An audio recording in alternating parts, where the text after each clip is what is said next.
Hello, homebrewed Christianity listeners. This is Trip, and on the podcast is Eric Vanden Eykel. Oh yeah, definitely had to ask how to pronounce his name, but he is the author of a brand new book, The Magi: Who They Were, How They've Been Remembered, and Why They Still Fascinate Us. So Eric, thank you for joining the podcast after multiple friend recommendations. Well, Trip, thanks for having me on. I'm really looking forward to it. Oh yeah. So now to go and write a book on the Magi, and this is not just any book because it doesn't just spend 200 pages looking at the 12 verses in the Gospel of Matthew where the Magi exist, but to look at the Magi in the history of the kind of fascination with them. What's the origin story for a New Testament scholar to then do this kind of broad history of interpretation? Yeah, so I talk about that origin story a little bit at the start of the book, but really it came out of a question from my dissertation defense in 2014. One of my committee members just said, why don't you really talk about the Magi in this text that you were working on?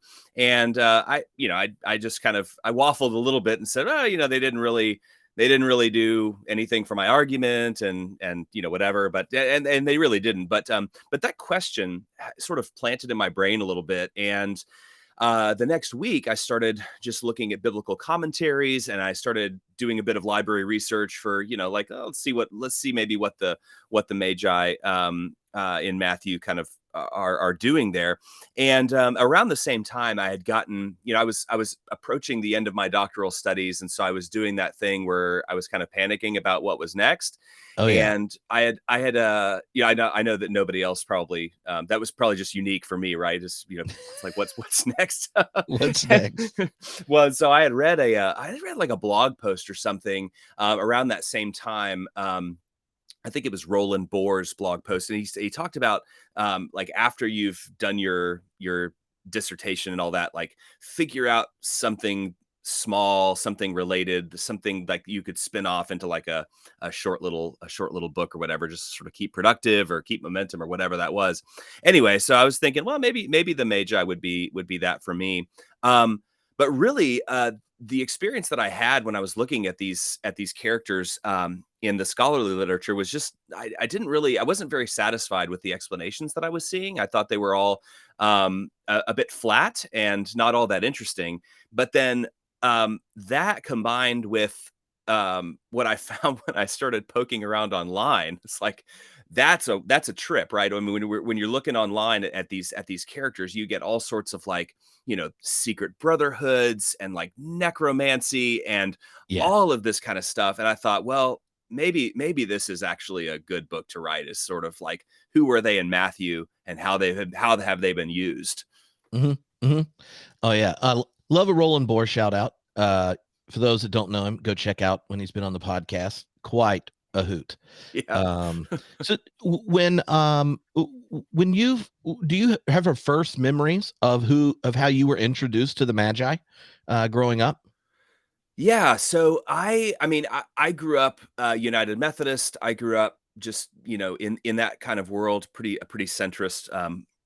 Boring is what I describe my Methodist background. Is sort of not all that interesting. I was never really a fundamentalist or anything like Very that. But Welch's.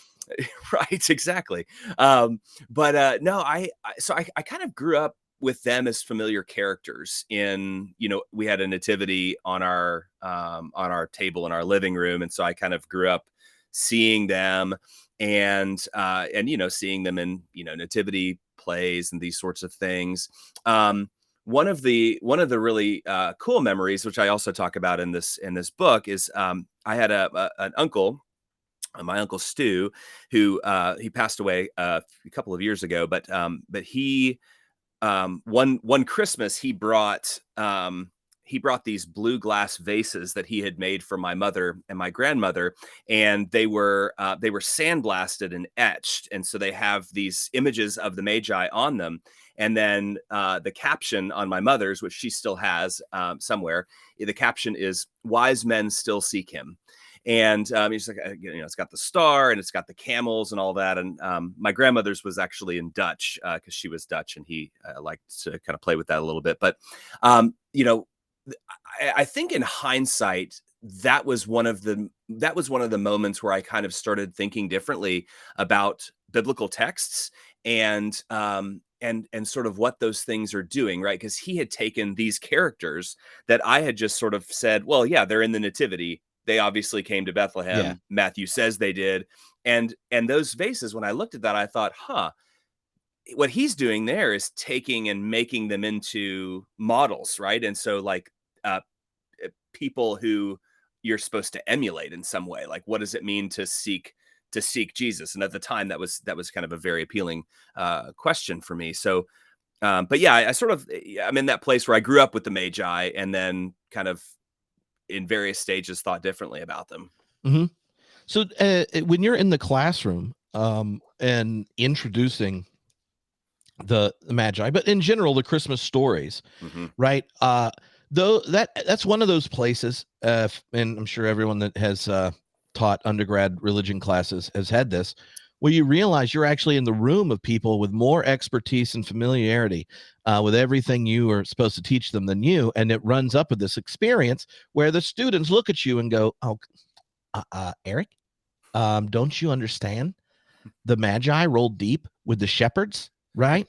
They Right. hang out. I know this. I have pictures to verify at Right. my very biblical church how Right. they go. So, Hmm. like, when you think of the Christmas stories more broadly, and then trying to focus on the Magi, what are those kind of assumptions that frame the narrative that kind of have to be bracketed at least to engage the text as it is? Yeah, so I think I mean I teach in the South, which is a whole thing, right?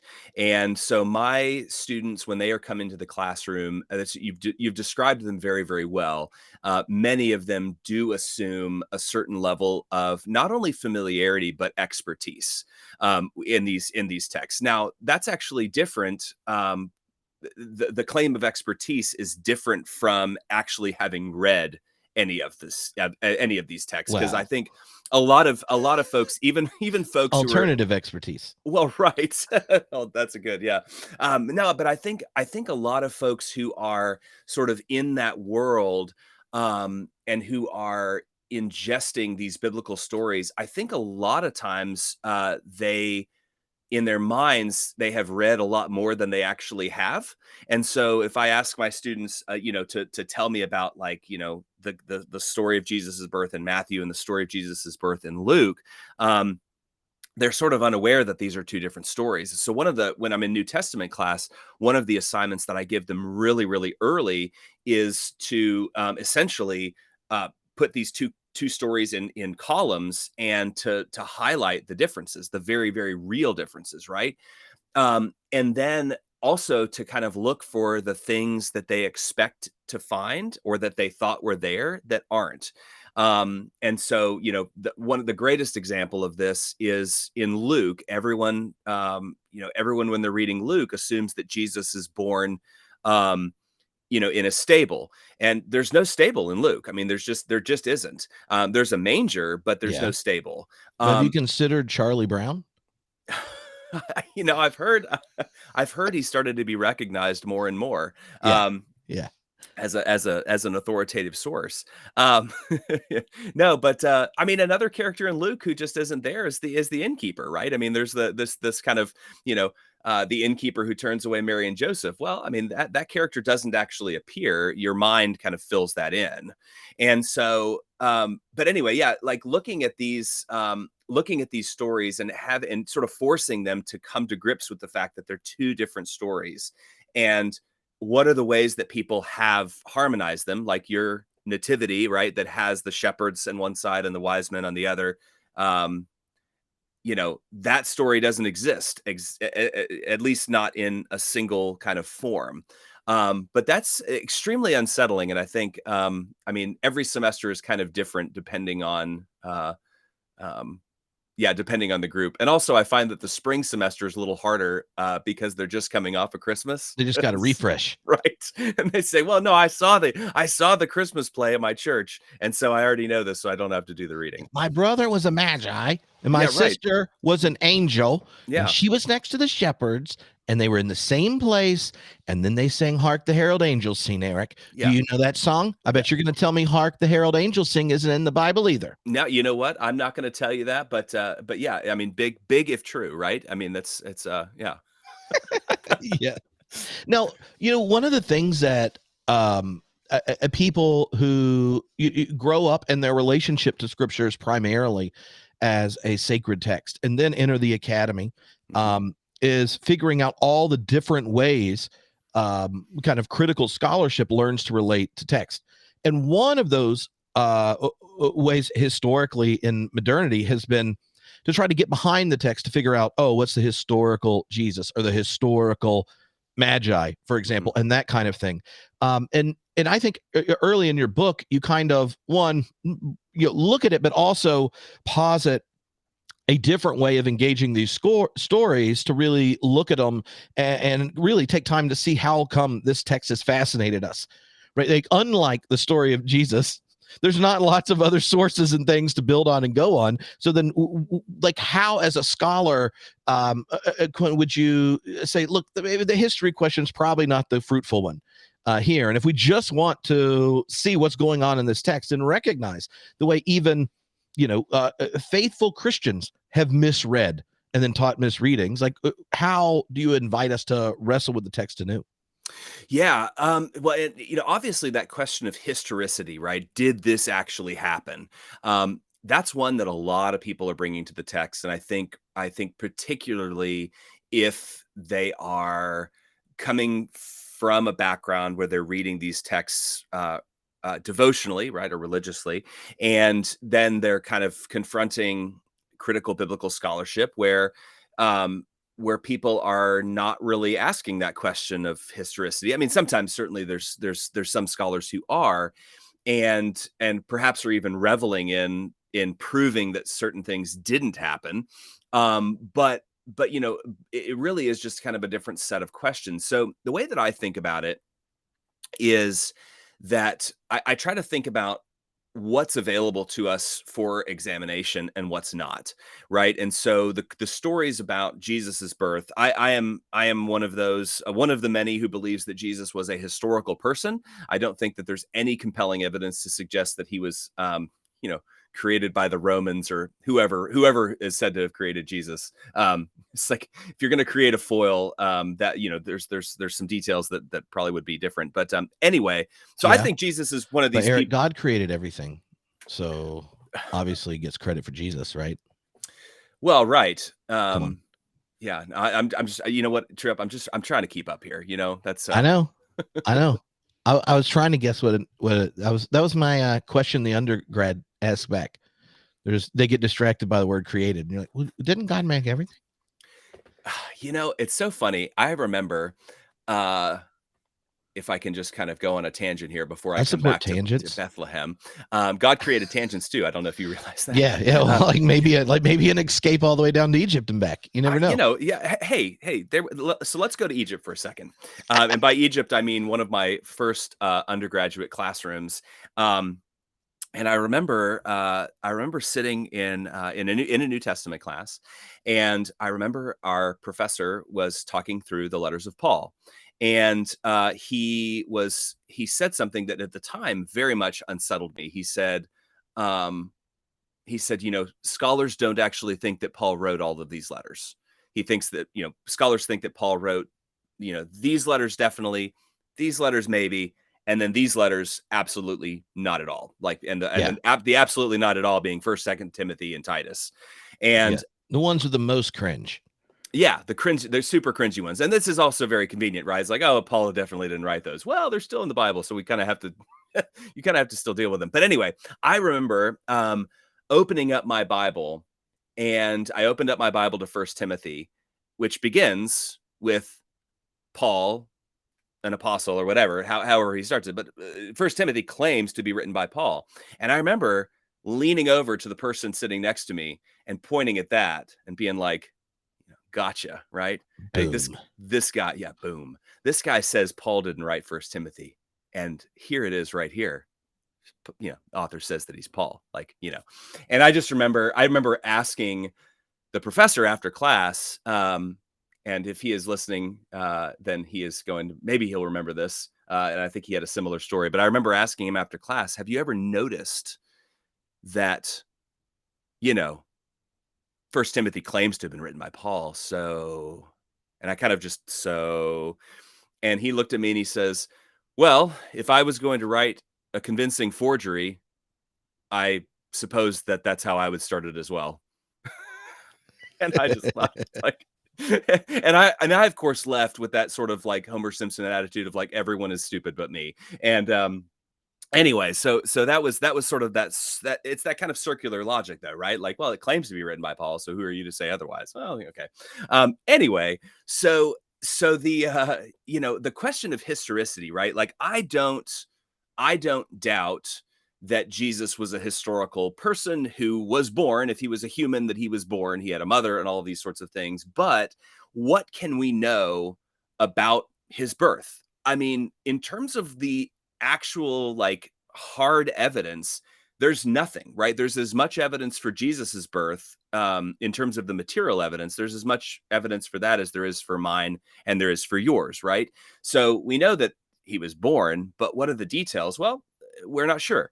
So what we can focus on, what's available to us, is the story in Matthew, the story in Luke, other stories that exist about the birth of Jesus, how those stories have been understood.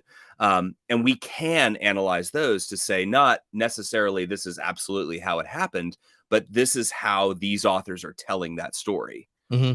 Right. And the same thing is true for the Magi, right? If you are, if you're looking for a book that's going to prove the historicity of the Magi, I mean, there's options out there that try to do this. They do it very poorly, in my view, but they try to do this, and it's a fruitless enterprise because they miss the point of the story. So my position in this book is like, I'll be honest. Personally, I don't think the Magi were real people. I think Matthew either made them up, or I think that he is importing another story that was created. But at the same time, this book is not about disproving the historicity of the Magi story. I say very clearly, hey, if you want to believe the Magi were real people, that's fine. It doesn't matter. But let's talk about what the story means. And that can either pair with, I believe the Magi were real, or I believe that they weren't. Mm-hmm. Yeah. One of the things that that I find helpful about that bracket that you offer in the book, even if, right, like, okay, the historical critical scholarship is not going to have a very vibrant live case for the historicity of Magi. But I think the greater gift, I think, of both bracketing the question, but also what you're doing in the book is to go, what if that's just like the worst question to ask when you get to what Matthew's doing with the Magi? There are 12 verses there. And if you think the whole birth narrative, the Christmas story in Matthew, is something that's truth, is ultimately something to be demonstrated, argued for, verified, and such historically, then you actually miss what Matthew's doing. I think that recognition is really important for people who spend too much time being either defensive about the history fight or aggressive, right? So I regularly get messages, probably will after this, from people who are like, I can't believe you have another interview where you take seriously fairy tales. There's no God and no Magi, and it's a waste of time. Followed by an email or someone's like, you're just trouncing over the Bible. If there's no historical Magi and star, there's no meaning or purpose in the universe, and we're all avoiding finitude and believing fairy tales. And I'm just like, whoa, whoa, chill out. And the coolest thing about your book, I think, is that not only in the first half where you take the text seriously as a piece of generative fiction that can capture you, or myth or parable or whatever language you want to use, but you also then go, it's actually functioned this way in beautiful and terrifying ways throughout its history. So when you kind of invite people into the text as a kind of a place for generative wrestling, how do you start that with undergrad students when so much of our public square religion debate is sounds like 18th century epistemology? Right. Oh man. Well, one of these days when I actually figure out a way that works consistently, I'm gonna package it and sell it, and You mean it'll be after you come back on Homebrew Christianity to tell everyone? Yeah. well, yeah, Yeah. but I mean, at that point, my price tag might be too high. Well, So I'll write an endorsement though. okay, Be that like, would work. Yeah, Eric yeah. dominates the Bible Mm, on its mm, own behalf. I like that. I like that. Um, no, I think it's so tricky because again, classes and students have different personalities. So what works for one is just really is not going to work for the other. One of the things when we are kind of wrestling with that question of historicity, or the word that I really, really hate, inerrancy, right? Because what is that supposed to mean? And I have students every now and again who will say things like, "Well, I believe that if the Bible is not correct in every detail, that it is worthless," or something along those lines. And I mean, my unhelpful response to them is, "Well, I guess it's worthless then." And I don't actually mean that. I mean, keeping in mind that I'm a professional biblical scholar, I actually don't think that it's worthless. I think that it's quite interesting. But there are spots that we point to and we say, well, these things aren't correct in the sense of how we normally think about things being correct, right? We look at for example, the creation stories in Genesis, two different stories, just like we have with Matthew and Luke, two different birth stories. But You got I to give mean, a trigger warning to the right people. right? Yeah. I should preface this with saying, like, Yeah. okay, we're all still gonna. I think we're safe. We're safe. It's just sometimes you've already told them there's two Christmas stories, two Okay. creation stories. Oh my Just gosh. wait till you Yeah. find out there's four passion stories. Oh It's my gosh. oh, Yeah. sorry, Yeah. friends. I don't want to cross anyone. Wow. So there we Well go. done. Oh, you had that right on hand, didn't you? That's good. Well, I just saw your pre-smirk for your joke. I thought he's a professor. It'd either be good or cheesy. Yeah, you got to get it ready. That one came to me in a moment this last semester, where we were talking about crucifixion, as one does in a New Testament class. And I made the comment as like, I sort of like, I felt it sort of welling up inside of me, like whatever. And I just said, crucifixion really is sending the message that this is what happens when you cross the Romans. And the entire room got really, really quiet. And one student in the back, he raised his hand. He goes, "Did you just make a joke about the death of Jesus?" Like, I did. And then I said, I nailed it too. There you go. Thank you. So anyway, but Student loans, that's what you get. All right. exactly right. No, but so like looking at all these stories, right? Like, let's talk just about Genesis 1, right? Is this story correct and accurate and scientific and all of this? Like, no, it's absolutely not. It's a story. It's a story about the order of the cosmos, and it's a story about things other than how did the universe come to be. And you see this at a number of points in the story, right? These inconsistencies. Light is created before the things that make light. Uh, you know, um, Vegetation is created before the sun. Um, and like the author is counting by days before the sun exists. So like, how are we counting by days if the sun is not rising and setting? Right? The story doesn't hold up if you're looking at it as a scientific account of the creation of the earth. And so we sort of, but the way that I try to do this, and again with varying levels of success, I use fables a lot in to talk about the idea of meaning and truth, and then also accuracy. So the Mhm. great one that they've heard usually is the tortoise and the hare, and we talk about, we read that story and we talk about what it means, right? And so what does it mean? Well, don't be cocky. Slow and steady, pacing is important, all of those things. And then I asked them, so where's the tortoise buried? Because the tortoise isn't alive anymore, because this is an ancient story. What was the hare's name? Where were they exactly? And they're like, Yeah. well, those things don't matter because this is a fable. Now, the leap there that is still a hard leap to make is, are you saying that the Bible is a fable? Well, I'm saying that some of the stories are on that same level of these are being told for meaning, not for historical reality or whatever. But it is a conversation that I think takes for some students, it's like a light switch. For some students, they go, oh, this makes perfect sense. And they've been sort of waiting for that explanation. And for a lot of them, it's going to take the whole semester. For a lot of them, I get emails occasionally from students from a few years ago, and they say, something just clicked from your class, and that's great. Like, better late than never, right? Yeah. Yeah. There's a parallel to that. I've had when teaching philosophy of science classes, Yeah. when people that come in, I wouldn't label them this directly, but that are basically fundamentalist materialist, and they assume a kind of whatever the word meaning gets attached to is something that ultimately is explainable by empirical science. And after spending looking at all those dead ends philosophically when it goes to philosophy of science, and then kind of the ongoing quest to even figure out how do these different empirical individual empirical kind of research projects connect to a larger picture, and then thinking like when they realize all the dead ends, you'll get these emails. You're like, so how do we even have meaning and purpose? Like, blah, blah, blah, blah, blah. Because if this is all we have, right? And I'm like, just to clarify, you have experienced meaning and purpose and love. So you may not have a picture where it's all included in the world yet, your picture, but your experience of the world has it.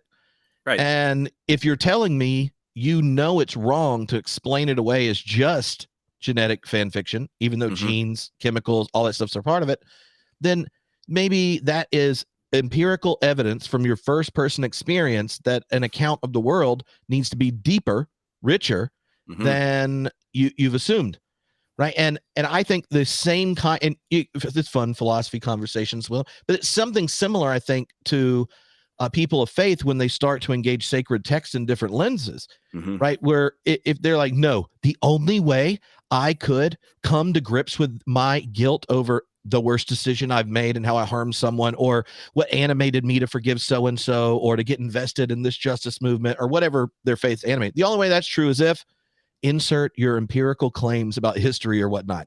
Right. And that same move is there. So to me, one of the fun things about those conversations in philosophy of science, and then helping people read text and see that meaning's there, is to go, one of our big inheritances in modernity is the kind of myth of a flattened picture of the reality. And that somehow to say, recent this past week in the Advent class with Dom, he talked about Matthew, spent all this time on it, that as this theological prologue to a gospel that captures this particular gospel's energy, like to go like the truth of it is ultimately about a magi and where they came from, or if the 5 prophecies are really fulfilled. It's just missing the point. Right. No one goes up to like, I remember the first time I sang my to-be wife a love song. It wasn't like, so exactly how am I like a Wookiee? Because there was a reference that you'll be my Chewbacca. This is great. And those kind of things. Like you hear a love poem and you don't go, it's true. It's not true in the same way a syllogism is. They're just different. Right. and I say it because one of the things I loved about it, I think it's in chapter 2 where you talk about the vision of meaning when you're going to a story is different than when you're asking those historical questions. Right. Yeah. The stories, we are always bringing our own lenses, and we're always bringing our own experience. And that's one of the things that I think more recent years of biblical scholarship have sort of brought us, is this sense of that subjectivity is not only okay, but it's just a thing.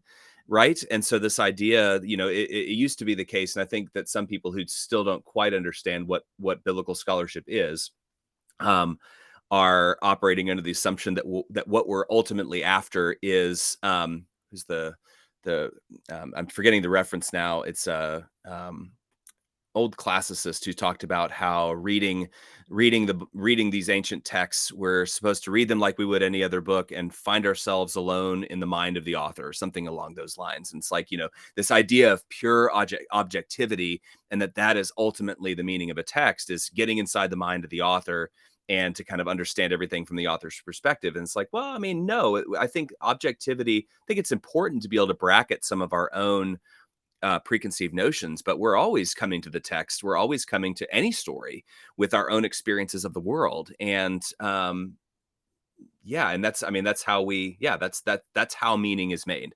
And that's a good thing that more recent years have brought us. Yeah. So when you look at the 12 verses in Matthew, and you attempt to do that task that you spend a little bit of time on the book and doing and thinking about what Matthew's up to through the characters of the Magi, if we've all successfully bracketed the history questions and go, all right, Eric, all right, we'll let you, at least for a couple questions, address the meaning of the story as a story. What features come to the fore? What kind of questions do you think Matthew, the author, is putting towards us, the reader? So, what I think I do, what I try to do as I'm kind of getting into this story in Matthew is I'm trying to not only situate it in the first century and to kind of take a look at vocabulary. That's one of the things that I do a lot of is asking the question of, what are these other characters called Magi who are outside the biblical text? How, who are they? And so kind of, I'm trying to situate that story within Matthew's bigger context, because Matthew is obviously not, he's not just reading the Old Testament. Matthew is an educated person. He's reading broadly, and he's got a lot more going into it than just that kind of limited vocabulary. And his readers are the same way. But I think that one of the questions that Matthew is posing, and also trying to give, trying to give readers an answer, but also really trying to get them to elicit this answer out of their own knowledge, is this question of who and what is Jesus? And not really as much theologically at this point as I make the case politically, right? So who is Jesus? And for Matthew, I think the answer to that is the rightful king of the Judeans, the one born king of the Judeans. And so I think that the Magi story is one of the final nails in the coffin of that case that he's trying to make, right? But I think that starts in the most boring way possible in Matthew's genealogy, right? So who starts? Let me ask you this. When you met your wife and she said, "So tell me a little bit about yourself," did you start with your great great great great grandfather? Well, no, I did start with my great grandfather because we share a name. Reasonable. Yeah. Okay. Oh, okay. Yeah. Yeah. Reasonable. Yeah. But too far back, my family have some really embarrassing features in it, and our family history says, well, we do not know this for sure, but it has been rumored that Moses himself was a fuller. Oh, wow. And just we're not Incredible. Jewish, so yeah. That's incredible. I don't know if I've ever met anyone related to Moses before, even allegedly. Well, it's incredible. You're welcome. Yeah, that's great. That's I'll cross that. We're going to bracket the history part of this. Okay. That's good. Big if true. But I mean, this is where, when Matthew is starting out, right, and saying, like, this is the story I'm telling you, and then he launches into a genealogy, and it's like, I mean, it goes all the way back to Abraham, right? And this is this is it's a boring way to start a story, right? And so I whenever I'm teaching Matthew in class, I always show up and I ask students, raise your hand if you skipped when you were reading. You were reading the first few chapters of Matthew. Raise your hand if you skipped the genealogy. And they all really look around like uneasily, right? Because they're like, well, I don't know, like, and then slowly, like, the hands start going up.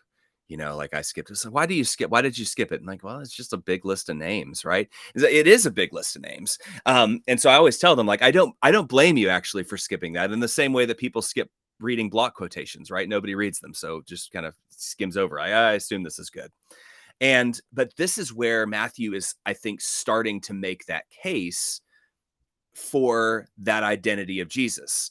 And he's not subtle really about any of this stuff. And so I talk in the book about the numerical significance of the genealogy, the division into 14 generations, and all of this is pointing to David, who is in the genealogy. He's the 14th character in the genealogy. Like, there's nothing subtle about what Matthew is doing. He's telling you this is all about David, and then he sort of reminds you, like, just a reminder, this is all about David. And then also, where's Jesus born? In Bethlehem, the city of David, right? It's like, thanks, we got it, right?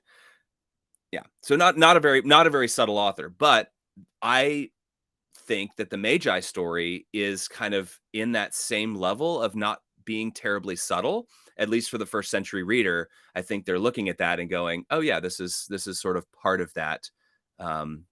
They are legitimizing his kingship. Mm-hmm. And so when say more about that, because what do you think what do we know about kind of the original audience and kind of cultural moment, Second Temple period Judaism, Roman Empire and such? What role do characters like the Magi from the East and such play in other contemporary stories? Yeah. So let me start with the question of what do we know about the audience of Matthew? I mean, that's one of those questions that's really, really going to depend on who you ask. Is like, who is this audience? Who is Matthew writing for? Is he writing for anyone in particular? That is an ongoing, lively question in biblical studies. But I think what we do know about Matthew is that Matthew is writing during a period of the first century where the maybe early Christians' attitudes toward Rome have started to sour a bit, and not least because the Romans have destroyed the temple in Jerusalem. And the 60s also brought the reign of Nero, which was not friendly to Christians in Rome. And so I think that Matthew is very much writing in that context of, like, yeah, maybe Rome isn't our friend, right? Or at least perhaps. And I think that his kind of commentary on Jesus's kingship and the legitimacy of Jesus being the king of the Judeans is sort of meant to be throwing a bit of shade at Herod, at Herod the Great. And the reason I say that is, Herod the Great, his formal title is the king of the Judeans. That is the title that he has. His official, on his door, right? That's the brass plate. Herod the Great, king of the Judeans. But we know from other first century non-biblical literature, Josephus, to be specific, says that Herod got that title from the Roman Senate. They are the ones who said, yeah, you're going to be the king of the Judeans. You're in charge of this area. And so, but also the kind of interesting thing about Herod is that Herod isn't even a Judean. Herod is an Idumean, and just like his father before him. And so I think Matthew is sort of maybe in some ways pointing to the mess and the kind of meddling that he sees as Rome having done, and maybe trying to send that. I don't know if that's his main message, but he's certainly operating in that kind of, Rome is not friendly to what I'm talking about here. And I think you see that also in, not only does Herod, the puppet king of the Romans, try to kill Jesus, the king of the Judeans, but then at the end of Matthew's gospel, the Romans do kill Jesus, and they put the sign above his head, the king of the Judeans. Yeah. Which is connecting those two dots, both about, Jesus's vocation, right? From, in some sense, in the Gospel of Matthew, is this ultimate affront from Mount of Transfiguration down, going to Jerusalem, facing the opponents and that kind of stuff. But the other side of that, I've been thinking about this year when rereading the Matthew text, is that they put King of the Jews over Jesus text in over the cross. Also lets you know just how cooperative Herod has to be with Rome, right? Like, this is what happens if you don't do what we want, Mm-hmm. right? Like, we have no problem replacing you and no problem killing you. Mm-hmm. And I think uh, that kind of known. I mean, Herod, not a quality guy, killed lots of people that Right. he even suspected of getting in the way. Right. Didn't do a very good job as a parent. His children and such didn't do a very good job. But the thing that strikes me about the wise men, magi in this story, is uh, the the way in which they're like, why even go? I mean, if you're following a star, right? Um, I assume a star can be a little more direct. Why go to Jerusalem and go to the castle to ask a question to only find out this isn't even the right town? Right? Like, it's like the star was like a generic GPS. It got to the 4 or 5 zip codes nearby and then pieced Mm-hmm. out. So if you're not asking the history questions, but you're thinking of the text questions, why did Matthew have the Magi go and interact with Herod to begin with? Right, like that to me Mm-hmm. isn't necessary unless you're trying to do something with it, as a story. Well, and I think that's a great observation. And one of the things that I've realized the more time that I've spent a lot of time with this story, obviously, and just reading and Really? rereading it. Yeah, What'd you do? right. Write a book about it? Well, I mean, eventually, yes. But no, reading and rereading it, and and seeing new things every time that happens. Um, a couple of years ago, I changed the way that I understood what the star is doing in this story. So I was very much there's a very common kind of trope in biblical scholarship among people who are writing about this story, and the trope is, the star is not a normal star because the star um leads the Magi to Jerusalem, but then it makes a left. It takes a left-hand turn, right? You might have heard this before, right? Normal stars don't turn; they just kind of go straight, or they hang, or whatever.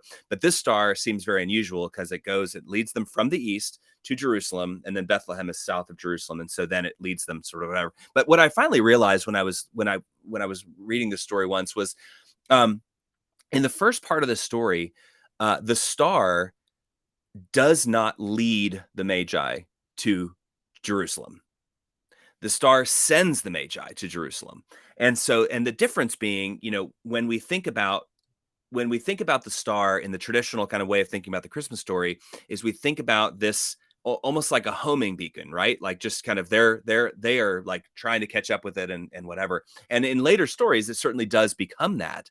But in Matthew's story, what they always talk about it in the past, right? They say when they get to Jerusalem, they say, "Where's the one born King of the Judeans? We saw his star at its rising. We saw his star in the east." And so what Matthew, I think, is doing here is that these characters have seen some sort of astronomical event, be it a star or whatever it is, and they have discerned the significance that they discern from that is the one born King of the Judeans has been born, right? The King of the Okay, Judeans has been born. so it And so wasn't a traveling dot. I It don't was their stargazing with yeah, their stargazing maps and their kind of cultivated hermeneutics of reading the stars, and like, oh, hey, King of Judean star just rocked it. We got right, a new one right. on the march. Let's go Look at say that. hi. Yeah, the one born King of the Judeans, there's his star. So And so they obviously you say, go to where the royalty is. there Go you to go, Jerusalem. right? You go to Jerusalem. So just like if I'm sitting out, looking at the stars or whatever, and I look up and I say, "Oh, that star says, I should go see the president of the United States." Yeah, Well, something's probably in retrograde. right. Well, where do I go, right? I know where the president lives, so I'm going to start by going there, right? And Yeah. but the interesting thing is, though, that once they reach Jerusalem and they say, "We're looking for the one born King of the Judeans," and Herod says, "Well, you know, And Where's my he has Bible experts? yeah, he gets his advisors. He's like, where is this person, right? Where, because he's sort of acknowledging in Matthew's story that it's not him, right? He's like, well, I'm not the one born king of the Judeans. I got my title from Rome. Yeah, he's very understanding about the way that power dynamic works. Right, right. But but then in the second part of the story, when they leave Jerusalem, that's when the star reappears, and then it does almost become almost like a homing beacon, right? So they follow it to Bethlehem, and then it stops directly over Jesus's head, right? And so it really is the case, I think, that we have two different types of star stories in Oh, Matthew. wow. Yeah. So that's fascinating. So like if we dug into that, let's say if someone invites me to preach Epiphany this year, Mm.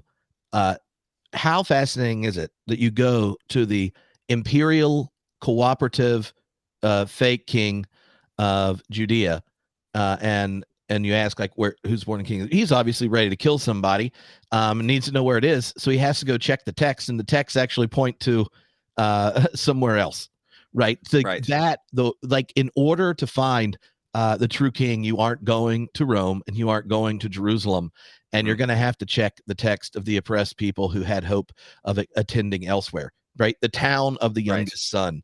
Right. And anyway, like underneath that, it's like re-amplifying, right? That larger political thread that's sitting there in Matthew, that the wise men then have to go learn something that even the so-called king of Judea needed to learn, that the source of God's salvation doesn't come from the center of power, but from the Absolutely. outskirts. Yeah. It comes from the margins, right? And it comes Mhm. from the place that you don't really expect it. And that's, I mean, the same thing, the same kind of story if we're following the David trail, back with the story of the anointing of David, right? And Yeah. so when the prophet goes and God says, I'll show you which of Jesse's sons, and they all start coming in. Yeah. Try them on. He's like, oh wow, that's a beautiful one. It's like, no, not that one. Yeah, that's another beautiful one. No, not that one. It's like, Chiseled jaw. Look do at you that. right? Do you have any other sons? Like, well, there's the little runt who's in the field, and so go get him. And then that ends up being right. That sort of surprising, the surprising person ends up being the person. Yeah, Mhm. yeah. Yeah. Oh, all right. That's fun. That's okay. So, I hope you're writing all this down just in case. I mean, you do have the I'm book as well. actually recording So, it as well. Did you know that, oh, Eric? shoot. That's That's what that. Yeah. yeah. Okay. Yeah. Gotta See, watch what I say. now people are, if they aren't watching the video, are like, whoa, whoa, whoa. Were they wearing something inappropriate? Are they getting dressed again? Like what? Now Eric freaked out once he heard recording. What's going Yeah. on? No, I keep. You don't know what Yeah. Bible nerds do when they're just on Zoom talking. You know. I mean, I do because we're currently on, Bible Nerds on Zoom talking. So I Well, assume they do something like this. I was luring them over to the Okay. video Yeah. where they too can see a cover of your book right there, Yes. right there. Yes. Yes. Yeah. Almost like a star sort of drawing them in. Oh yeah. Yes. Like in Yeah. general, you're like, look, Mhm. it's Epiphany Sunday coming up. I love the Magi. But then do you want to get specific direction towards a sermon that will rock the pulpit? Whoa, that Yeah. is the noise of your book flying by. There you go. Specific direction. Go to the blog Yes. post, click that link. And look, you don't have to read it. You could just purchase copies for your 10 closest friends and repeat your favorite parts of things Eric say on the podcast. He's open to that. Now, Absolutely. Yeah. And I've heard, I don't know if you've this heard. is actually confirmed yet, but Okay. I've heard that these books actually make very good stocking stuffers. Ooh, yeah. You have to have the That's right size stocking, yeah. but every good nerd knows you do not have a stocking too small for books. Otherwise, you know what you get? Mm, Socks. You get yeah. socks and underwear. Mhm. That's what parents get if they don't have a stocking big enough for books. Yeah. And yeah. Anyway, Yeah. the now or you mentioned in the introduction that the origin for this comes out of your dissertation work, which wasn't just the canonical text, but all the apocryphal kind of non-canonical text in the early church period. So Mhm. when you think of that kind of ongoing fascination with the Magi, Mhm. how do they show up in the you talk about different letters and sermons, hymns and such in the first couple hundred years of church history? Mhm. Well, so and I'm an apocrypha scholar by training, and so that's sort of my that's one of my loves. And yeah, one of the ways that I approach apocrypha, non-canonical gospels, is to ask the question of how they are taking stories from the New Testament and retelling those stories. And so to look at the types of details that they're changing, the types of details that they're adding, the things that they're taking away, and so how, just like when we tell stories, we change details, right? So there's, a great example of this is the story of the three little pigs, right? It's a story that exists in a number of different forms, one of which being and this is the one that most people, I think, probably don't grow up um, reading or hearing, is like the wolf, eats the first two pigs, right? The pig that had his house made out of straw, he doesn't run and have shelter in his brother's house. He gets eaten, because that's what happens when you build a house out of straw. Same thing happens with the house made out of sticks. And then when the wolf finally comes down the chimney of the third little pig, then the wolf lands in a cauldron of boiling broth or whatever, and this third little pig cooks him. And it's pretty barbaric, right? It's not only is he eating, it's almost like that the phenomenon of the turducken. You've ever heard of these things before, right? Oh yeah. Oh Yeah, yeah. And have you yeah. ever had a fried turducken? I have That's how you not. level it up in the South. See, that's Yeah, what you're in just in Virginia. yeah, You gotta go a little further south. yeah. Turducken, deep Okay. fried. I saw the other day also a meme that was a turkey stuffed with like a squid or something. They called it a turkraken or something like that.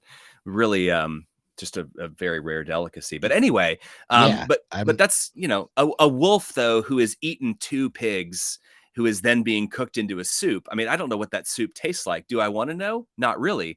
But that's how one version of that story goes. When I'm telling my kids that story, if I decide to tell them that story, that's not the version I'm telling them. Even though I think that's probably the more interesting version, the version that I'm telling them is like, oh, the two little pigs, they made it to their brother's house, and then they were safe behind the bricks, and then the wolf came down the chimney, he burned his butt, and then shot up, and then like a Looney Tunes character sort of ran away on fire.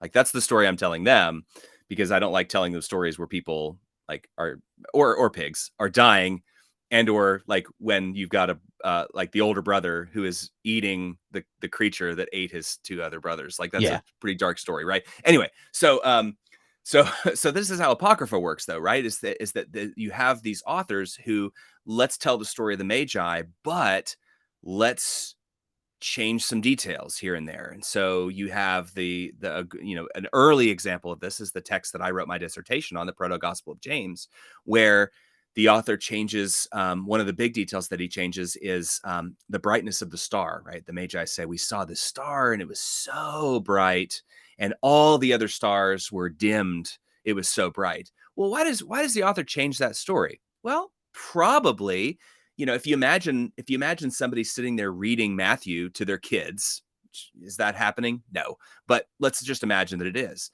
And then they say, we saw the star at its rising, and then the kid says, Daddy, why why was that star different? I don't know. Maybe it was a different color, or maybe it was brighter than all the other ones, right? And so that's the kind of impulse that goes into apocrypha, is emphasizing these details in different ways. Um, but all sorts of really wild stuff happens with the Apocrypha as well. And not only with the Magi, but a lot of it with the star. There's a great text called the Revelation of the Magi. It was written in Syriac. And in this Around what text, time? that is a really, really good question. I think those guesses range from like 5th century to 8th century or Mhm. so. I might be a little bit early on the latter end of that, but yeah, so somewhere in that kind of period. It's a bit later. But in that text, the star is Jesus himself, who's like a shapeshifter, right? And so he shows up in this land of the Magi, and he says, follow me. I'm gonna be born in Bethlehem, or And whatever. And then bring me they cool gifts. bring me cool gifts. And luckily, they actually live in this place where there's like a cave called the Cave of Treasures that is filled with all these kind of cool gifts. And so they take presents from there, whatever, and then they follow the star, or they follow Jesus, right? Who is the star. And yeah, it's just wild, these retellings. And I think one of the things that the retellings through the history of the church help show us is how different um, what different ways people engage these stories through the history of the church. There's so many people today are shaped by that kind of initial Protestant impulse, and then have they get lusty after scientific notions of truth. Right. So that then we relate to any text that's supposed to have some authority or claim on us, like they're relating to an electron or something. And when you start to say, oh, no, look at all the different ways this story shows up through the life, the history of Christ's body, then you realize there are different relationships with the very same text that we've all go, okay, we trust these. And I just think that's an important gift, because there are more and more people running to dead ends if if the kind of Enlightenment framed version of Protestant biblicism dominates.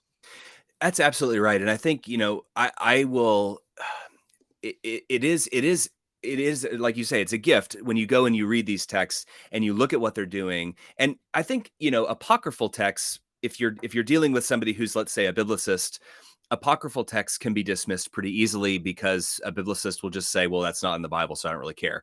And it's not in the Bible because they're heretics or something like that. And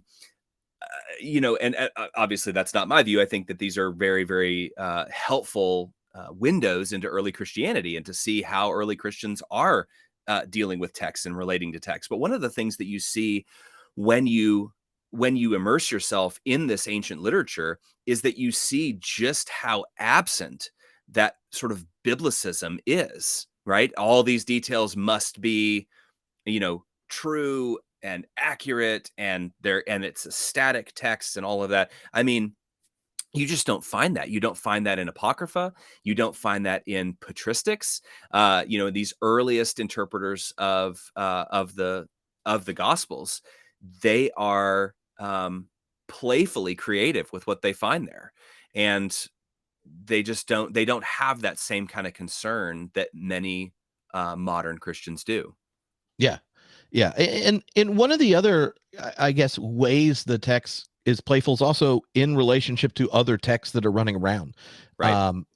Could you say something about like the Julian star and how that kind of gives a different way of even imagining how kind of this inheritance of star imagery in Hebrew scripture connects with the kind of political imagery in the present? Well, Yeah. Matthew's present. Sure, right. Now, the Julian star is a really, really well known tale, and the Julian star is the star that shows up the summer after the assassination of Julius Caesar in Rome by the Senate. And the Julian star is likely a comet of some sort, and it's a very, very bright comet. But it is, we have Roman sources that talk about it, and we have fascinating piece of my research. We even have Chinese sources that talk about this event. So we're fairly certain that there was something that showed up in the summer of in that summer. But the Julian star was interpreted by many in Rome as a sign that that Julius Caesar had been deified after his death, that he had ascended to the heavens, and that he was now seated among the gods of the Roman pantheon. And so, but the Julian star then also is situated in that broader discursive reservoir of the ancient world, where people talk about stars rising and stars falling as evidence that, this ruler has risen and then this ruler has fallen. Great example, of course, being the often misinterpreted passage in Isaiah, where where Isaiah is talking about, oh, how fallen are you, day star, the son of the morning. You said I will hoist myself up into the heavens and whatever, but now you're fallen. And thanks to Milton, everyone assumes that this is a story of the fall of Lucifer, Satan, or whatever. Yes, Satan. But right. Well, I mean, but see, here's a spoiler though, Trip. That passage actually says that it's about the king of Babylon, right? Who works for who? Well, right. That's Satan. Yeah. He works for Satan. That's right. That was the Whore of Babylon soundtrack. Yeah. Oh, nice. Right there. Get Yeah. it? Yeah. Yeah. Throwing that Isaiah into Revelation callback. Okay. But we could have just done Satan, right? Yeah. Like, who's he work for? Satan. Like that. Yeah.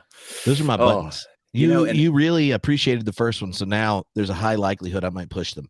I like it. And the thing that's great about those sound effects is that they're really hard to come back from and like argue against, right? Because I feel like, I mean, at this point, nothing I say is because I don't have those, right? And so I can hit one for you though.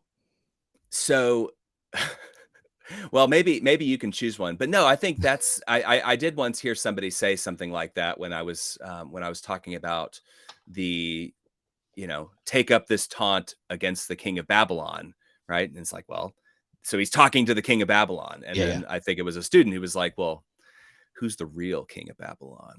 Ooh, Satan, right? Real king. Yeah.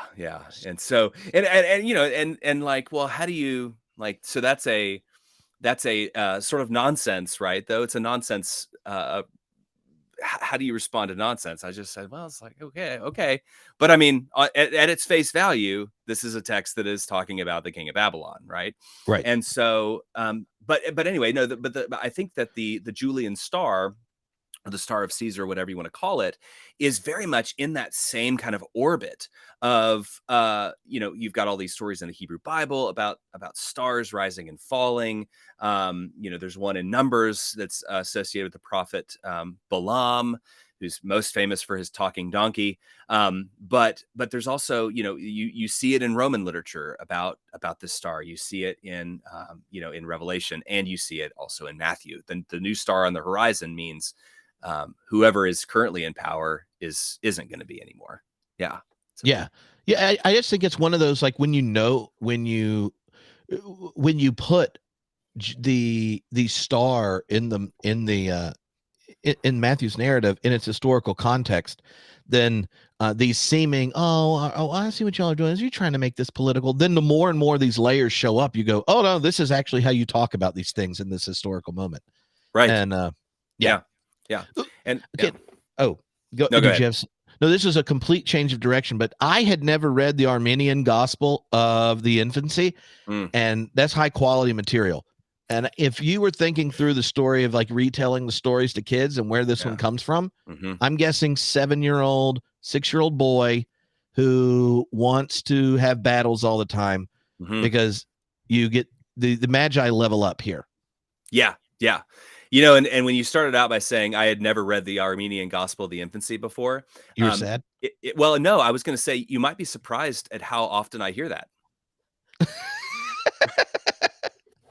I'm sitting there going, I'm like, I'm bound to have something with this in it, but I couldn't find anything. No, and you won't find it anywhere. I mean, there's but it's not like when I go and talk about this, the people are like, oh yeah, the AGO, I've got that on my bedside table. It's been there for forever. Keep it on the Kindle just in case. Yeah, I've got it. I got a copy in my backpack. I've got it on audiobook or whatever. No, I mean, I just don't really get that a lot from people. And part of it, if you're somebody who has collections of apocryphal literature, the Armenian Gospel of the Infancy, if it's in there at all, it's in there just as a summary of the contents, because the text itself is, I mean, there's really just not a whole lot of good English translations of it. And the one that exists that's accessible, the hard copy is really expensive. And so, anyway, but yeah, the Armenian Gospel of the Infancy is a trip. And I keep using that word, a trip, as an homage, of course, to you for hosting me. I hope you like it. But no, it's really, really fascinating because, one of the strange things about Matthew's story, right, is that when the Magi show up to Jerusalem, Herod is panicked, or he's terrified, and the whole city is panicked and terrified with him. And, if we're reading this story as a kind of, a political treatise of some sort on the illegitimacy of Herod's kingship, well, if the Magi are understood in that sense of like, when these guys show up, there's about to be a change in power, right? Well, then then they're right to be terrified. But the text, like the Armenian Gospel of the Infancy, is also asking that question of like, why are these people panicked? Well, and in the Armenian Gospel of the Infancy, it's because the Magi have shown up with literal armies, right? Like thousands and thousands of troops, and they get to Jerusalem, and then they, the star kind of disappears, and then they camp out around the city. So it's like, what's happening in the Armenian Gospel of the Infancy is foreign armies have just shown up and laid siege to the city. I know. I mean, right. that's wild. what I'm saying. It's a parent with like a kid that is like, no, tell me the one with the soldiers in it. And they're like, oh, you mean, so there were these wise guys? Now, you know how wise they were? Military leaders. Right. Daddy, how many soldiers did they have? Thousands. Yeah. Thousands. It's like a scene out of Lord of the Rings, right? Yeah. Helm's Deep. Right, they're exactly. They're like, here come the Magi. Look to the dawning on the third day, says Gandalf. And then who comes? Yes. Not the riders of Rohan. No. Magi war machine. Yeah. Absolutely. Yeah. No, it's intense. And I remember the first time reading that going, I mean, I don't really know if there's any other instance of that in, that I've seen, right, with these like literal thousands of soldiers, right, armies and armies. But also sort of this is part of the transformation of the Magi from, priestly figures or advisory figures or, the kind of generic wise men, the transformation of these characters into kings and into people who are themselves powerful. And so, kings travel with troops, and they don't travel alone. And maybe that even adds to the political dimensions of this story, right? These kings are coming to subject themselves to the king of the Judeans in kind of later interpretations. Mm-hmm. Yeah. Oh no, I'm just, at some point, someone should make cartoons of all the different apocryphal gospels, so we get so people can see them. Because that would be fun. Where like this normal story, but have you heard this one? And each variation of the different stories, you get like a different graphic style. So like all of a sudden, this one gets into like really like gothic imagery and junk, and they had swords just flying around. If you throw that on Disney Plus, had a collection of all the apocryphal stories. Oh yeah. You have one with the Magi rocking soldiers. Come on. Kids are going to they'll be like, they'll never want to read the Bible that much. It's like my son wanted to hear the story of Deborah for years, just over and over, because she takes charge and goes to kick some butt. Or how like Joshua got the choir to sneak in at night around the bad guy's army and start singing, and they get up and just take each other out. I'm like, do you want to read the Sermon on the Mount? No, what about when the bad guys kill the bad guys? All right. Right. Well, and yeah, like if you've ever led a youth group Bible study before, and you ask them and obviously this is autobiographical. The first time I did such a thing, I said, what do you all want to study? Well, what was the answer? Revelation, right? I mean, let's read the one about the blood. And we know there's a lot of violence and sex. Can we go to those?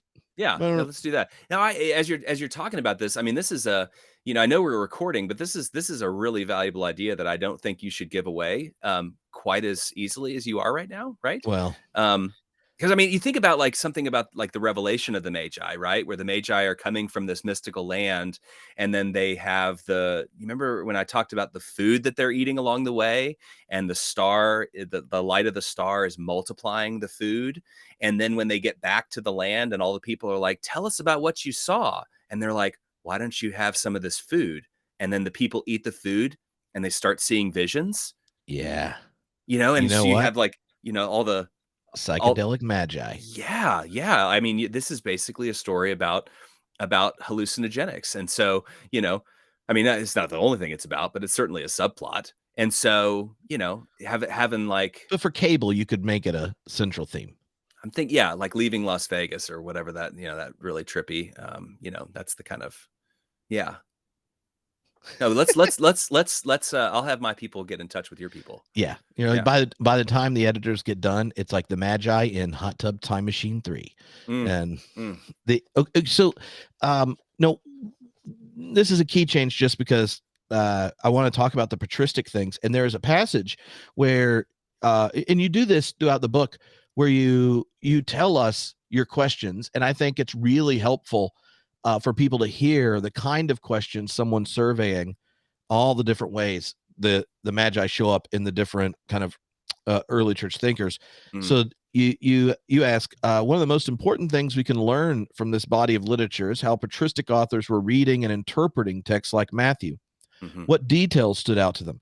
What questions did they have? How did they construct meaning from the stories that they read?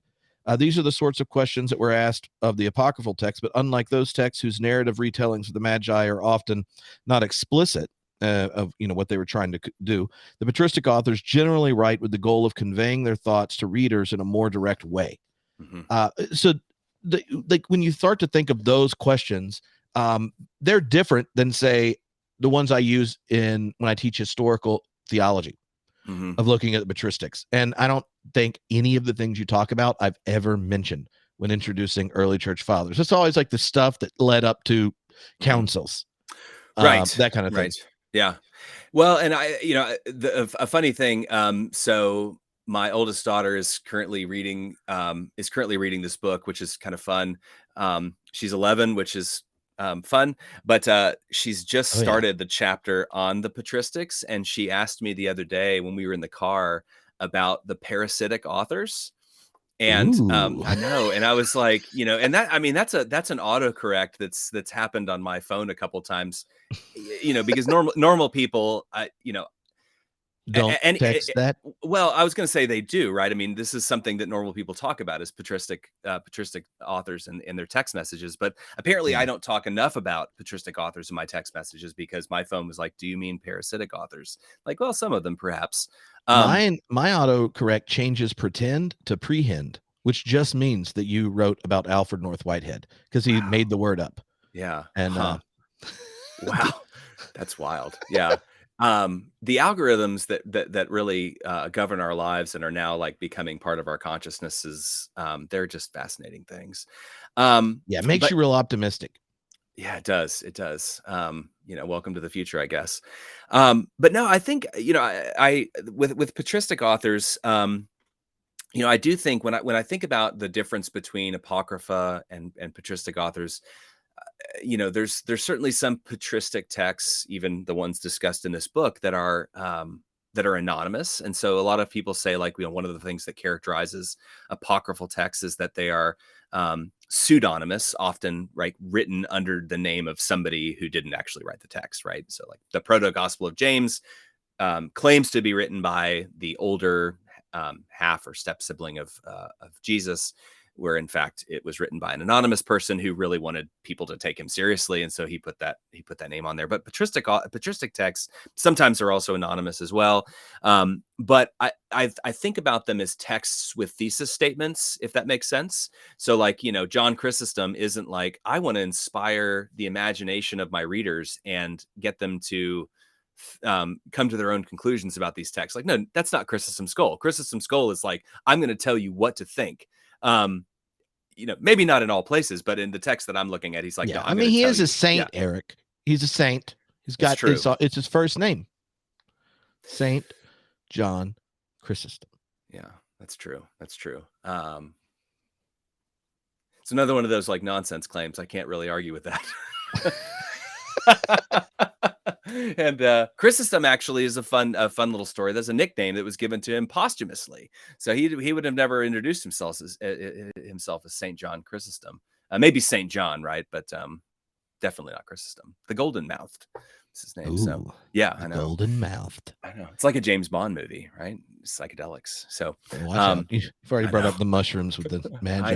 I know. There's a thread. But no, I think I think probably those questions that I'm asking that you said you don't really think about too much, I think those questions are probably coming from my own focus in my research on literature and on stories.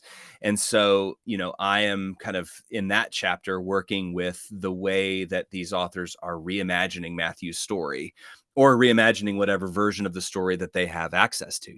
Like Justin Martyr is telling the story of the Magi, but is he telling it through Matthew, or is he telling it through the Diatessaron or whatever text he's working with, or is he working with just a story that he heard once?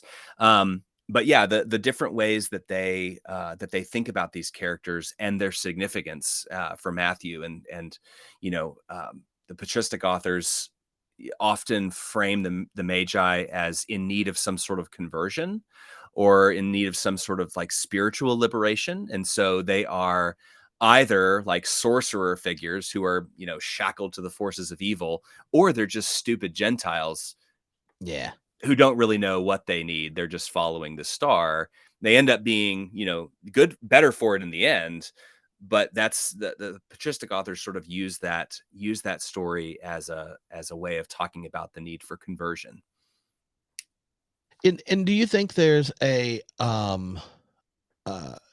contrast, in part because the story in some sense is just one of the received stories, and so the kind of political questions, say, that are going on in Matthew, the kind of the way he's picking up these themes through the Hebrew scriptures, but also it's composing a theological birth narrative when the church is still trying to figure out its own identity, its relationship to the risen Christ, how that connects to the God of Israel, and all the you're at a different kind of period.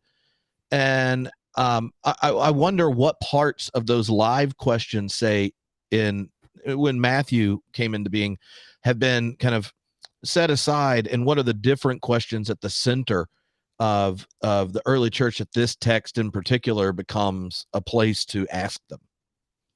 Right. Well, and I do think that, taking a piece of what you just said, I do think that there's also a shift that happens once you start getting, Christianity becomes more and more prominent. And then especially once it becomes kind of yoked with, um, with political power, right? When it becomes sort of Christendom, then the types of questions that these authors are asking really does shift very much, right? It's no longer a political, theological or theopolitical, I guess, tale about you'll find the king in an unexpected place, because all of a sudden it's like, no, we are the king now.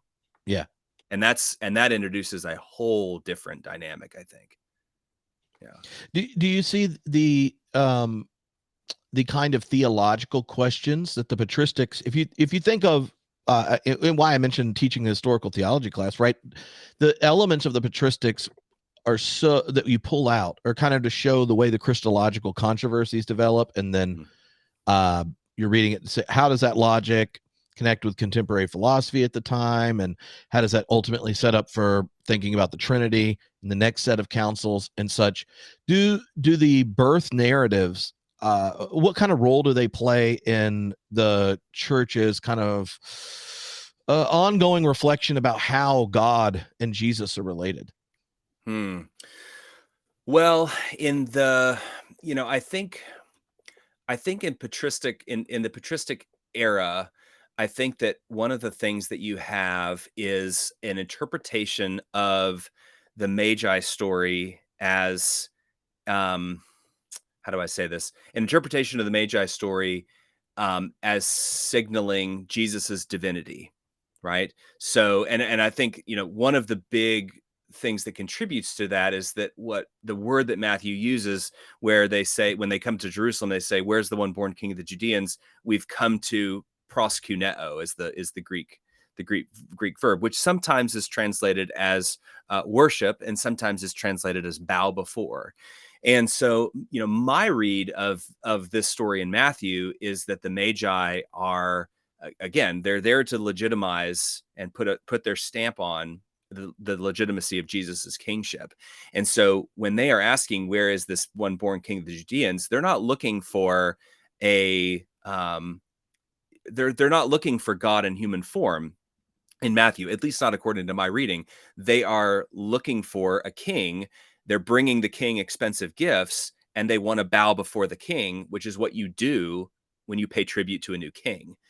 But then the patristic authors, I think, they sort of see this as, they're looking at that bowing and saying, well, they're interpreting that either as they're worshiping Jesus, or they can almost say, you can almost say that there's sort of an irony there, right? Like they came to just bow before Jesus as a king, but in reality, they were actually worshiping the God of Israel or something like that. And so I do think that the patristic uses of this story probably evidence that connection between, Jesus, that kind of Christological question of like, what is Jesus? Is he just a human, or is he God as well? And I think there's definitely that. Yeah. And I think that's important to point out because, a lot of times, especially today, there are so many different expressions of any religious tradition, and in the West, so many different versions of Christianity. And the likelihood that you go to read the text and have learned to not notice that you were already taught how to interpret the story is high, right? So the Cappadocians read the Magi and are like, well, obviously, what you're recognizing is ultimately Johannine Christology right here in the birth story, and in this kind of thing. So it's when we start just following this one story and seeing how all the different places in culture, the text is never read raw, it's never given full, and its meaning it has a surplus to it, where the kinds of questions and assumptions given readers and communities have find it as a place to either project or to be disturbed. And I think that is it's like less threatening, right, to point that out if you're tracing how it happens through history, rather than like second chapter. Did you know that the there is a Herod today, and it is insert whatever your political intuitions whoever you don't are. like. Yeah. And also they killed Jesus, and you don't want and all those kinds of all that kind of process. The in the last two chapters, you deal with the ways this story gets picked up in much more contemporary context. Gotta love, shout out to the Lamb, high quality modern fiction. It's if the you best. never read the Gospel according to Biff, but what was it like when you're switching, as someone who spent time doing New Testament scholarship and thinking about biblical studies, how it relates to the history of Israel, how the early church wrestles with it, and doing the apocrypha that you've spent time on? What happens when you make that key shift to, well, now that everyone's in Christendom, you would have to put your head in the ground not to know who the Magi are. So then what happens with it? What's that like as a scholar doing that shift to them as cultural icons of sorts? Right. Yeah. The chapter, that very last chapter that you're talking about, was really in many ways one of my favorite ones to work on. It was unsettling in a few ways, just because some of the more harmful Magi kind of interpretations are pretty conspicuous in the more recent literature, especially some of the anti-Jewish interpretations. But no, I mean, it really, you're right. If you've got a scene where you have a star and the dudes on camels, right? Even though there's no camels in Matthew, whatever. But you don't have to have grown up going to church to drive by and be like, if somebody says, "What are those?" Nobody's going to be like, "I'm not really sure," or very few people, right? So it's sort of, they're very, very ingrained in the culture. That's why, they can. That's why they can show up in Monty Python, right? In Life of Brian, right? That's sort of they're just there, and they don't really have to have any explanation. You just right when the screen comes on and they're there. That's who they are, right? But no, I mean, it was an interesting shift just to look at, two of the stories that I examined in that last chapter with Lamb, and then the Barbara Brown Taylor children's book. Those are written by authors who are living, right? And so that's, I think, as a scholar of ancient literature, one of the biggest shifts is, and it's also kind of daunting to write about things that the people who created them are still alive. And so, this kind of daunting, like, have I gotten this correct? Like, I don't know. I didn't email Moore and say, can you read this and make sure that I'm good to go? Because really, if my project is legitimate, it doesn't matter really what his intention was. I have the text that I have. Same thing is true with the Taylor book. Did you mean to be anti-Jewish on this 2-page spread here? I'm guessing her answer is going to be no. And I'm inclined to believe her. But the tropes that were constructed in that early period, those are sort of part of that pop culture. Those are sort of, well, I wouldn't say pop culture, but those are part of the Magi. Keep wanting to call it an icon, right? But that sort of package of, like, the story of the wise men. What is it about? And that comes packaged with a whole bunch of presumptions that now are just part of the story, but then when you go back and reread it, are not really there. Yeah. Yeah. In what do you think happens as a function more and more detached from Matthew, right? So people recognize them, but they recognize them probably because they were in a nativity or watched Christmas movies that had a nativity Right. or that kind of thing. Even Charlie Brown really only reads Luke. Right. And so the Magi, in some sense, that, like, people will immediately recognize them, and what makes them recognize them may not even be in Matthew, say camels, or there's three, and that Or kind they're of thing. dressed, or I mean, I took my kids to an Advent play the other day, and you had all of these people dressed in, shabby, um, Bedouin style Oh robes or yeah. whatever. And then the Magi show up and they've got these huge mushroom hats and, like, the jewels and all of the ornate whatever. And it's like, oh man. I mean, and they are dressed completely uniquely. Well, why? Well, because they're from the East, and also they bring fancy gifts, therefore they must be wealthy. Yeah. Right? Hmm. Yeah. So um, hey, can we pause for 1 second? Sure. Um, I have a question, but I need to use the restroom. Okay. I have drank too much coffee. I would probably join you in that break. Alrighty. Excellent. Okay. We'll be right back then.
All That was right. nice. Oh, yeah. Well, I don't want anyone busting. Yeah. Well, so yeah, I mean, you mentioned, you know, taking your kids and seeing the Advent play and such, and I think part of what I was getting at, before I interrupted you, was asking how you see the Magi functioning now that they're even more detached from the Gospel of Matthew's own text than, I mean, when the early church fathers are wrestling with it, um, the function of the text is a lot stronger. It's set in a religious context. Right. It eventually is part of canon, these kind of things. Now the cultural nativity story plays a dominating form. What are the new challenges that takes for those who want to wrestle with, in many ways, the biblical challenge Matthew is presenting in the story of the Magi? Yeah. Well, and I think, yeah, that's a really good question. I think that, when you're dealing with this sort of story as packaged in the nativities and then the Epiphany sermons, or God forbid, the actual Christmas Day sermons, like keep the Magi in Epiphany. That doesn't really make any sense, but we'll go with it. I think that the kind of common understanding, or one of the common understandings of that story, what are the Magi doing there? Well, the Magi are, um, you know, uh, people who are coming to Jesus to worship Jesus just like us, or something like that, right? This idea of, I don't know how many times I've heard this idea of, like, just like the wise men, we too are on a journey pilgrimaging towards the manger, or something, which is kind of a funny, mix of stories, because there's no manger in Matthew. But but this idea of, though, that we are the Magi. We are the ones who are making our way towards towards Jesus. And I think that, I mean, in terms of, like, the theological uses of a story, you know, um, if you've got somebody who's preaching a sermon and wants to meet his or her audience, or whatever, what do we call these things? Congregations, right? They want to meet their congregation where they are, and I mean, personally, I think that rediscovering Matthew's political dimensions of this story can be very, very sharp and valuable, especially in our current situation. But if you have somebody who is sort of a recipient of that predominant story of who were the Magi, what were they doing, or whatever, which is that they were sort of Gentiles coming to worship Jesus, I think that's a perfectly understandable thing to emphasize, right? Is sort of, talking to people and say, we're in the season where we are, kind of sort of journeying along with these people towards, the object of our faith, or something like that. But it does present a challenge, though, when somebody like me says, okay, let's dial it back and let's see, let's take away all those layers and see what's actually going on in the story. Are the Magi actually, seeking an encounter with God in human form? The patristic authors say, yeah, or no, but that's still what they get. But I'm not sure that that's Matthew's point. Does Matthew think that Jesus is God in human form? Yeah, probably. But that's not the point of the Magi story, right? Yeah. Yeah, I uh I kept thinking when reading it of some of the worst Christmas pageants that have existed. And in particular, I don't know why, this wasn't included maybe in the next edition, but I was a part of a Christmas pageant where I played one of the camels. Mm, And because this pageant obviously focused on the animals, hmm. and the camels rap, Okay. not WRAP, Hmm. the gifts, Mm, but they were rapping camels. yeah.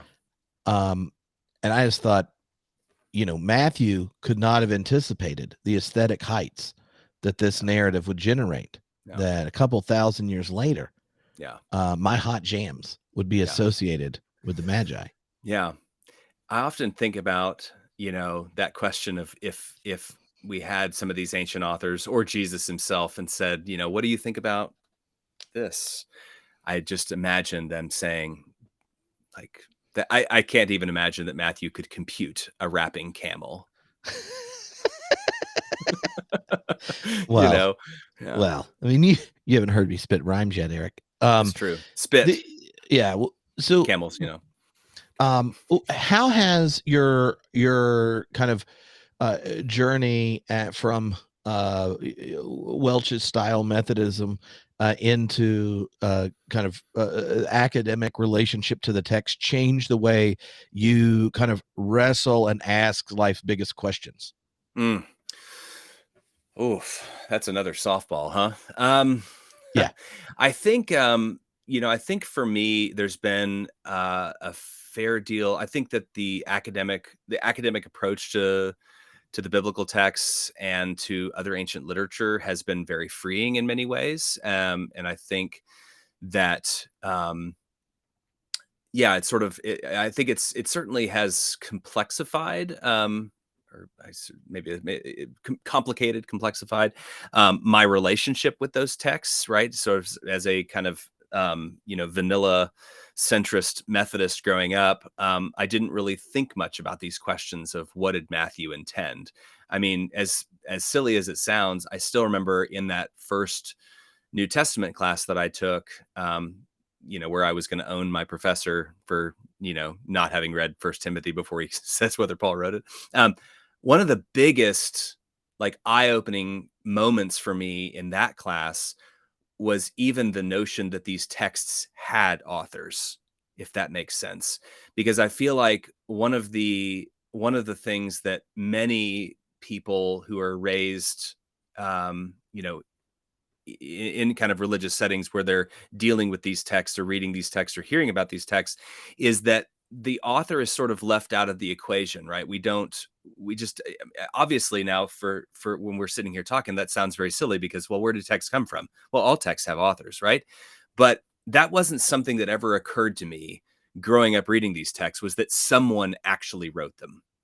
And so I think the freedom that I've found in the academic study of these pieces is really just trying to discover what those authors were after, right? And so, to the extent that we can know that, right? What is this author doing? And really, more importantly, situating these texts in those original contexts and allowing them to say things that are surprising to us, right? Maybe the Magi story isn't about um, an encounter with the divine, or maybe that's not the way Matthew intended it, but also being able to kind of separate that out and also say, well, but that's how people throughout, the past 2000 years have understood it. So yeah, for me, I think that really having to wrestle with that context, with that first century context, has really allowed me to ask more interesting questions about the text. And the fact that my scholarship is very much done apart from any ecumenical or ecclesial commitments, right? So, I've get questions from my students all the time, like, what are you? Well, I mean, in this class, I'm a scholar of ancient literature, right? And my ecclesial commitments are not really affecting, what I'm doing. But that's a roundabout way of, I think, answering your question. Well, yeah, no, I mean, I think it's helpful because people have all sorts of different reactions when they discover that there was an author to the text Right. and that kind of thing. Now, how does that kind of classroom and vocational role change the way you introduce these texts you spend so much time with to your kids? Like you mentioned, going to the Advent musical and that Hmm. kind of thing. I know my kids have a very different experience than most of their peers because both of their parents went to divinity school, Right. and then their dad did a PhD. So, how has those resources changed the way you introduce them to the text and traditions that you were handed, um, uh, you know, informed by it? Hmm. So, I mean, I guess it you know, I tend to just try to be honest with my kids whenever they ask me a question. And so if you know, and they don't, maybe this is just because my answers are typically very complicated, but they generally don't ask me questions about these characters, right? When we were at the Advent play the other day, you know, my oldest is currently reading this book, but the other two, I mean, they're 8 and 3, so they don't really care too much about what's going on there. But I mean, I think that it certainly has prompted me, if one of my kids ever says, you know, were these people real characters? You know, I think the best question that you can ask a kid when they ask a question like that is to say, well, what do you think and why? And so, you know, yeah, maybe, or no, whatever, but to really kind of steer them in that direction of the question is important, and also then the more important question of, you know, well, what does this text mean, regardless of whether they're real people? What does this text mean? And I think that is ultimately a more honest answer than, well, of course they're real because they're in the Bible. Yeah, yeah. Has this it's spending so much time with even just these particular parts of one of the Christmas stories changed uh, what goes through your mind as you get to the holiday season in Mhm. theological scare quotes? You know, I have always loved Christmas. I mean, what person doesn't really love Christmas, I guess? But rather, I should say, what vanilla Methodist doesn't enjoy Christmas? Yeah, I've always really loved Christmas, and I think that one of the things that I've always loved about it is this kind of, I wouldn't have described it this way in my earlier years, but this sort of mythology of the whole thing. And you know, I do love that kind of sense of mystery, and the kind of, you know, I do love the story. It is a beautiful story. And so, I mean, I guess there's a reason why my research has kind of focused on infancy stories. You know, my dissertation was on the Proto Gospel of James, which is an infancy story of Jesus and Mary, and then this book. But a lot of my research focuses on the birth of Jesus and the stories around the birth of Jesus. And so it certainly has complicated. There's that word again. It's made my understanding and my relationship with the holiday a lot more complicated, but I feel like it is a holiday that I have grown to appreciate even more and really enjoy even more. Right? When we talk about, like, I get this question around this time of year of, like, you know, what is the relationship of Christmas to, like, you know, Sol Invictus and you know, Saturnalia and all of these kinds of things. I'm like, well, those are real dynamics that are going on in the ancient world, and knowing about those dynamics and how the kind of, you know, how the debate plays out and the timing of Christmas around the solstice and all that. I mean, that gives me a greater appreciation. I enjoy the holiday even more that I think about those kinds of dynamics. yeah, yeah. In spending time with the apocryphal texts, are there a particular one that if you got to sub out one part of the New Testament canon for one of the non-canonical texts you like to spend time with, what kind of trade are you going to do? I know you kind of milk toast Methodists probably haven't considered changing canon recently, Hmm. but you got a let's say you got one of Yeah. those, you got sweet red shoes Yeah. from the Pope, and he's like, Eric, I'm going to tag you in. Tag Hmm. you in. We just Yeah. need to fix something. We're going to Right. tag one out, tag one of Right. these non-canonical, a little freshener up. Yeah. What's the switcheroo you're going to do? Oh, well, I mean, this is obviously it's going to be an obvious answer for anyone who has been listening to the last hour and 40 minutes or so, but also anyone who knows what I work on. I love the Proto Gospel of James. I think it's Mhm. a fascinating text. And I think one of the reasons I like it is that it's first and foremost focused on Mary rather than Jesus. I mean, Jesus is a character, but it is the author's primary interest is on Mary. And that is a piece of the story of early Christianity that I think a lot of Protestants are not really fully appreciative of, is, you know, Mary's kind of role in this whole thing. Um, and so I like the idea of there being a text that tells her story, or at least tries to tell her story from a, there are problems with the way that it tells her story, but I like that there is a text out there that asks the question of, wow, okay, if Jesus is God, what must his mother have been like, right? Like, what sort of a woman gives birth to God? A pretty special one. And so, I think that's ultimately what that author is asking is, who gives birth to God, and she's a uniquely spectacular person in that text. And so I would say putting that, do I have to choose one to take out? Oh yeah. Yeah, and Oh, then you never have to introduce this in your New Testament classes again because it's just sitting there on a shelf in a apocryphal textbook.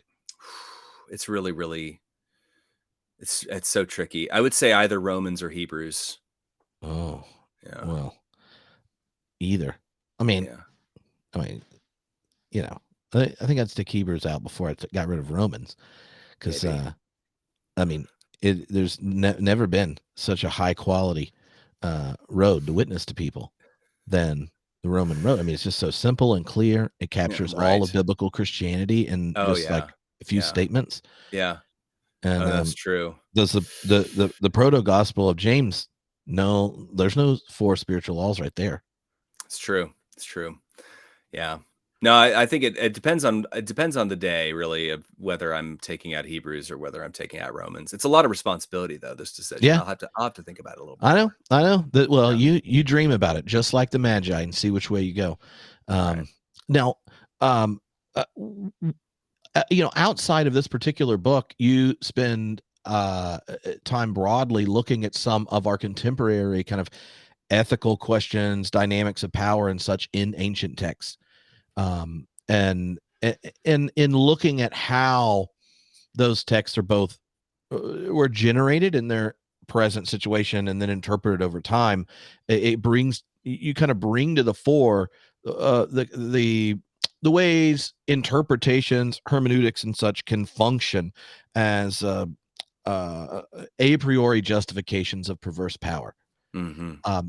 And in looking in wrestling with ancient texts, asking a number of kind of contemporary ethical questions, what are the ways to do that well versus, say, the common ways you see ancient texts get brought into contemporary ethical questions, be it the kind of political ones, race, class, gender, these kinds of things.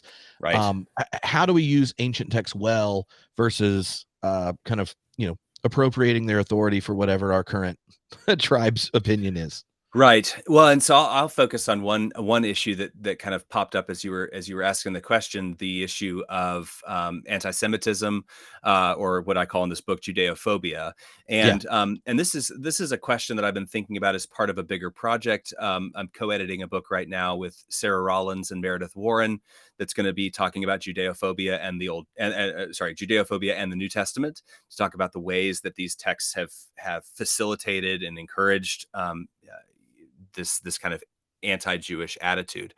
So, I think that the way that these texts get used badly is when you have, let's say, uh, either Christian readers or just sort of, the political leaders today, or Christian readers or political leaders who are saying negative things about Jews, and there's plenty of this. I mean, there's this book isn't coming out of a just random, whatever. I mean, if you look Yeah. at the Twitter feeds of Congress people, I mean, it's filled with anti-Semitism.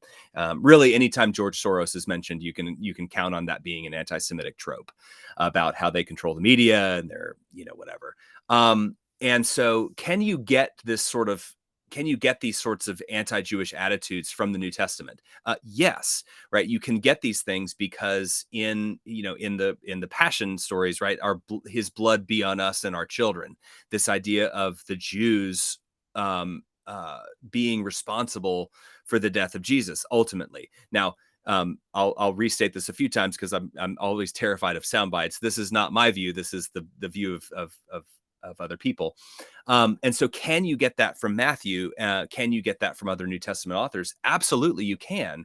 But I think that the way that we use these texts well is to say, okay, let's look and see what is the situation that Matthew is addressing here, and what is that context. Who is Matthew talking about when he's talking about his blood be on us and our children, right? Is he talking about all Jews everywhere at all times? Very unlikely. Well, but who is he talking about, right? And so to ask that question of, with when you get to these texts, who's in charge, who isn't in charge, what are the debates that are going on, what are the tensions, and to say, okay, these texts were written to a certain point in time, and that doesn't mean that what they say is necessarily okay, but it sort of helps us to understand that the way we think about people, the way we think about dignity, groups of people, these sorts of things today is different, and that's okay, if that Mm-hmm. makes sense. Yeah.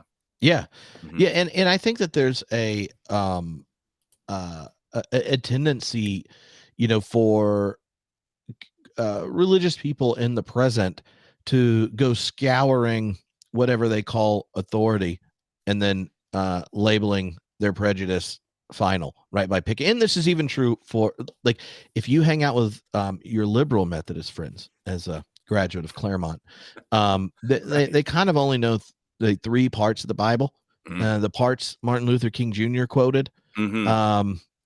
Galatians chapter 3, neither nor, male, yeah. female, all that. Oh, They yeah. know that part down. And Yeah. Matthew 25, it's the only time judgment gets used with liberal Protestants without them crying and getting upset, right? So, and look, and I like all three of those because I'm definitely a liberal Protestant. But but I just say, like sometimes the inability to because we may treasure a tradition, we forget that the texts are actually foreign to our world.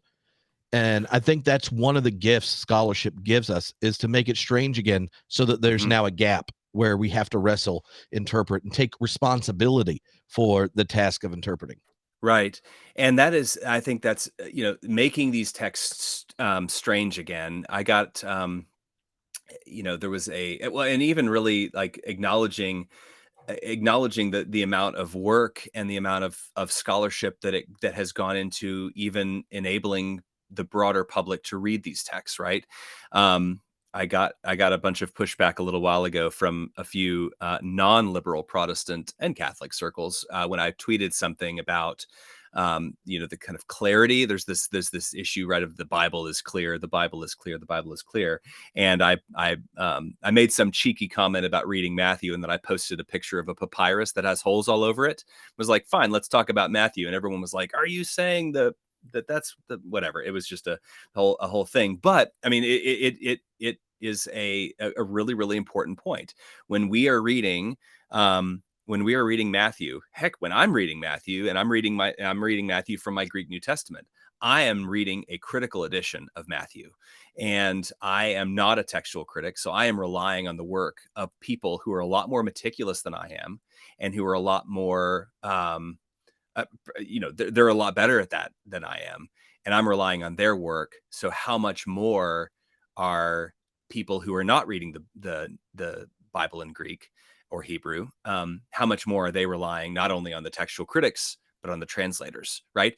And so to kind of introduce that strangeness and say these are old texts, they're 2,000 years old, and just like Matthew does not understand a rapping camel, I don't care how good that camel raps, Matthew's going to look at that and go, what is this, right?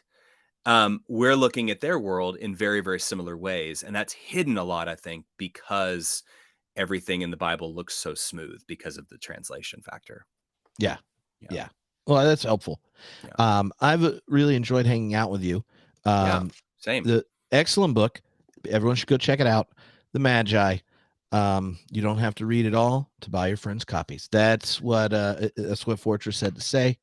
So there we go. No, but any final thoughts or where people should connect with you and such? People can connect with me. I'm pretty easy to find online, so feel free to send me an email if you've got any questions or thoughts. Social media, I'm pretty active on Twitter, and so you can find me there. My handle is just at Vanden Eykel. So I'd love to connect with you in either of those media. Sweet. All right. All Thanks, Trip. righty. I appreciate it. Thank you. All right.